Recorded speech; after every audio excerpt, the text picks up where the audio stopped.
So today we are going to talk about two important features of direct democracy in Arizona, which is the initiative and the referendum. What are initiatives and referendums? An initiative is a process that allows citizens to propose a new law or constitutional amendment by collecting signatures and placing the measure on the ballot for voters to decide. Arizona, Secretary of State. On the other hand, referendums are the method of which voters may veto a law or part of a law by gathering signatures for registered voters to place the issue on the ballot. In Arizona, citizens can also petition to place certain legislative acts on the ballot before they take effect. So, how are initiatives and referendums created? For an initiative, citizens draft a proposed law or constitutional amendment and gather the required number of signatures for registered voters. According to Initiatives and Referendums Institute of 2023, the initiative signature requirement is 10% for statutory and 15% for constitutional amendments. The initiative and referendum were a part of the state's constitution from its entry into the Union in 1912. Once enough valid signatures are collected and verified, the proposal is placed on the ballot for the statewide vote.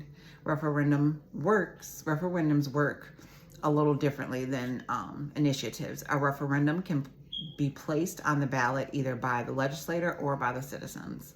If citizens disagree with the law passed by the legislator, they can collect signatures within a certain amount of time to refer that law to voters.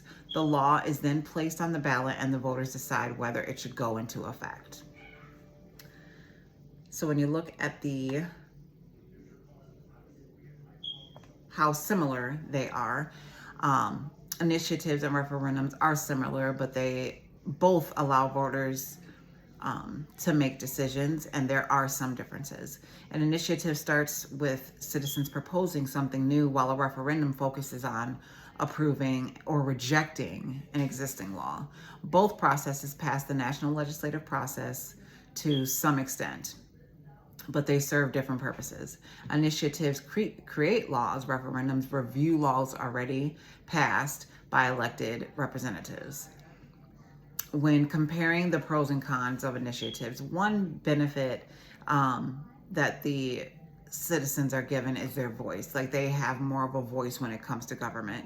If people believe lawmakers are not addressing things or issues, they have the option to take some action themselves. Other pros are checks and balances, policy innovation, and broader support. However, initiatives also have some disadvantages. Complex policy issues may be difficult for voters to fully understand. Campaigns supporting or opposing initiatives can be expensive, which may give special interest groups significant influence. Some initiatives can sometimes create laws that can possibly lead to unwanted consequences, and citizens cannot be expected to make decisions on complex issues that they or other representatives do not have the time to learn about. So when you think of referendums and their pros and cons, let's see. With referendums, they provide a check on legislative power by allowing voters to review decisions made by lawmakers. This helps ensure the government remains accountable. But on the downside, a referendum campaign opens the space for actors to either side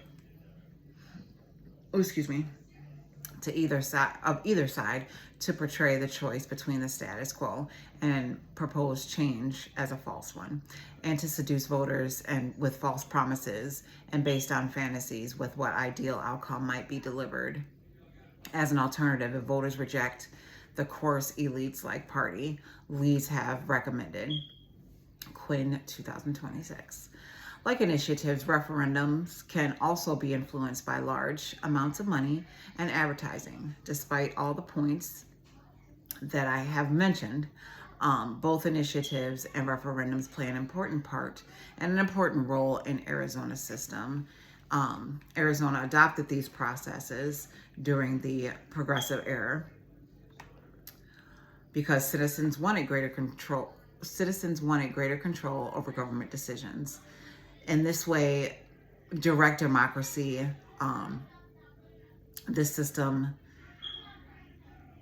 does support it. It does support direct democracy.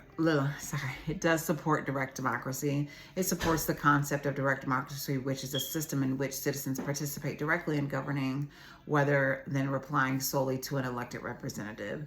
The Arizona Constitution specifically includes initiative and referendum powers because the state founders believed government should remain accountable to the people. Through initiatives and referendums, direct democracy is supported because of how the state allows the citizens to have part in proposing, approving, and vetoing laws. With all that I spoke about today, initiatives and referendums will continue to be important in the Constitution. Thank you.